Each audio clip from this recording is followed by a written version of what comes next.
और इस बीच यूपी के लिए बड़ी मीटिंग दिल्ली में चल रही है। गृह मंत्री अमित शाह, बीजेपी अध्यक्ष जेपी नड्डा, यूपी के सीएम योगी आदित्यनाथ, दोनों डिप्टी सीएम ब्रजेश पाठक और केशव प्रसाद मौर्य मीटिंग में मौजूद हैं। यूपी की 51 सीटों का ऐलान हो चुका है, 24 अभी बाकी हैं। क्या इस लिस्ट में अपर्णा यादव का नाम होगा? क्या इस बार यादव परिवार सीधे सीधे आमने सामने लड़ेगा? यूपी में आखिर क्या होने वाला है, देखिए पूरी डिटेल हमारी अगली रिपोर्ट में। 17 मार्च योगी आदित्यनाथ से मुलाकात। 16 मार्च प्राण प्रतिष्ठा के प्रसाद की फोटो। 14 मार्च दिल्ली में बीजेपी महासचिव सुनील बंसल से भेंट। 11 मार्च सीएए का खुलकर समर्थन।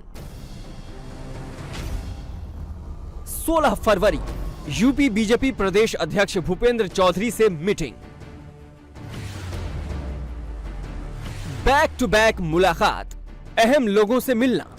अपर्णा यादव की टाइमलाइन बहुत कुछ बता रही है, लेकिन कुछ सवाल हैं जिनका जवाब हर कोई जानना चाहता है।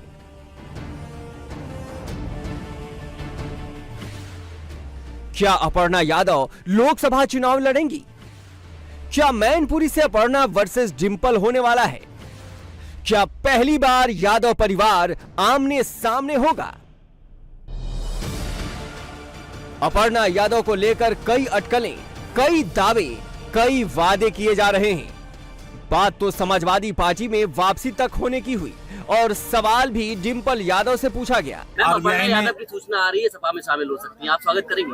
अगर राष्ट्रीय नेतृत्व इस तरह कोई फैसला लेता है तो हम राष्ट्रीय नेतृत्व का पूरा साथ देंगे, स्वागत करेंगे। अपर्णा यादव मुलायम सिंह यादव की बहू हैं और चाचा शिवपाल से उनकी मुलाकात होती रहती है। मुलायम सिंह यादव की पहली पत्नी मालती देवी के पुत्र अखिलेश यादव हैं, उनकी पत्नी डिंपल यादव हैं। मुलायम की दूसरी पत्नी साधना गुप्ता से प्रतीक यादव हुए। प्रतीक की पत्नी अपर्णा यादव हैं। 2014 में प्रतीक यादव को आजमगढ़ से उतारने की खबरें आई थीं, लेकिन प्रतीक यादव खुद पीछे हट गए। प्रतीक पीछे हटे तो उनकी पत्नी अपर्णा यादव आगे बढ़ी। ऐसा नहीं है, अपर्णा यादव हमेशा से बीजेपी के साथ थी। अपर्णा ने भी अपना राजनीतिक करियर समाजवादी पार्टी से शुरू किया था। 2017 यूपी विधानसभा में अपर्णा यादव मैदान पर उतरी थी। लखनऊ कैंट से सपा के टिकट पर खड़ी हुई, लेकिन रीता बहुगुणा जोशी से हार गईं। लखनऊ कैंट ऐसी सीट है जहां से समाजवादी पार्टी कभी विधानसभा चुनाव नहीं जीती। यादव परिवार की बहू सेफ सीट से नहीं उतरी, ये भी खूब खबर बनी थी। ये वो दौर था जब अखिलेश खुद पार्टी को कमांड कर रहे थे, लेकिन मुलायम के कहने पर अपर्णा को टिकट दिया गया। 2017 में यूपी के मुख्यमंत्री योगी आदित्यनाथ अपर्णा यादव के गौशाला में पहुंचे। तब से अपर्णा के बीजेपी में शामिल होने की बातें शुरू हो गई थी। कई मौकों पर अपर्णा ने प्रधानमंत्री मोदी की खुलकर तारीफ भी की। 19 जनवरी 2022 को अपर्णा बीजेपी में शामिल हो गई। बीजेपी ज्वाइन करने के बाद अपर्णा ने सीधे यादव परिवार पर कुछ नहीं बोला, लेकिन समाजवादी पार्टी के खिलाफ जमकर प्रचार किया।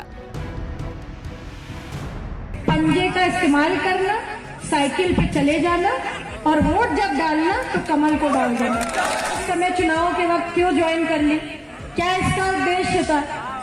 तो आज मैं आप सभी को ये बताना चाहती हूँ, और शायद ये मैं दोबारा तिबारा चौबारा कई बार बता सकती हूँ कि जिन लोगों ने इस भारत देश के गौरव और इस भारत को समग्र बनाने का प्रयास किया है, वो लोग भारतीय जनता पार्टी के हैं।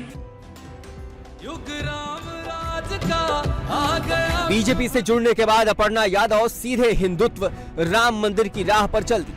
यादव परिवार से अभी तक कोई राम मंदिर नहीं गया, लेकिन 22 जनवरी को अपर्णा यादव प्राण प्रतिष्ठा में शामिल हुई।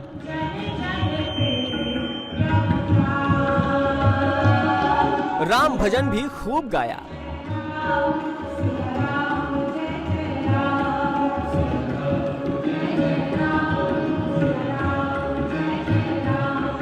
राम मंदिर हो या फिर ज्ञानवापी का मुद्दा हो, अपर्णा यादव हर मुद्दे पर बेबाक बोलती हैं।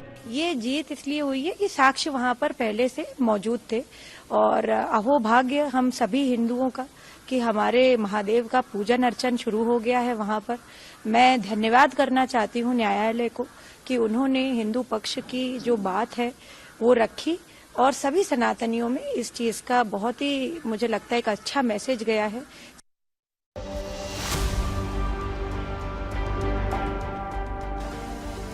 2022 यूपी चुनाव में बीजेपी ने अपर्णा यादव को टिकट नहीं दिया था,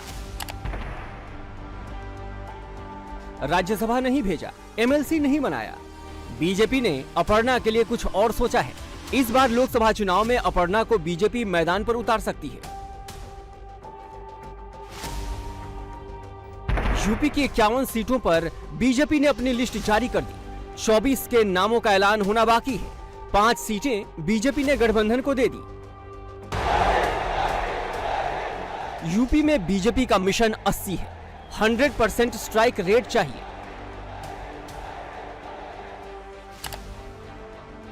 यूपी की एक एक सीट बहुत अहम है। किसी भी सीट पर कोई रिस्क नहीं ले सकता है। इसके लिए लखनऊ में मंथन होता है, दिल्ली में भी होता है। खुद योगी आदित्यनाथ मौजूद रहते हैं। यूपी में 80 के 3 दावेदार हैं, लेकिन सबसे आगे मोदी हैं। 2024 में बीएसपी का स्कोर 0 हो चुका है, लेकिन 14 और 19 दोनों में समाजवादी पार्टी 5 पर टिकी रही। 24 का चुनाव अखिलेश के लिए विरासत वाली सियासत बचाने का रण है। मैनपुरी, आजमगढ़, कन्नौज, बदायूं और फिरोजाबाद। मैनपुरी से अखिलेश की पत्नी डिंपल यादव खड़ी हैं। आजमगढ़ से चचेरे भाई धर्मेंद्र यादव, कन्नौज से खुद अखिलेश उतर सकते हैं। बदायूं से चाचा शिवपाल यादव, फिरोजाबाद से चचेरे भाई अक्षय यादव मैदान पर हैं। अखिलेश को इन 5 सीटों पर सबसे बड़ा दांव लगा रहे हैं। अखिलेश इन 5 सीटों पर सबसे बड़ा दांव लगा रहे हैं। अपर्णा यादव को बीजेपी किसी बड़ी सीट से उतार सकती है, जिसमें यादव वोट बंटने की सबसे ज्यादा चांसेस हैं। अपर्णा यादव ने 2017 में लखनऊ कैंट से विधानसभा चुनाव लड़ा, लेकिन लखनऊ से राजनाथ सिंह लोकसभा चुनाव लड़ रहे हैं।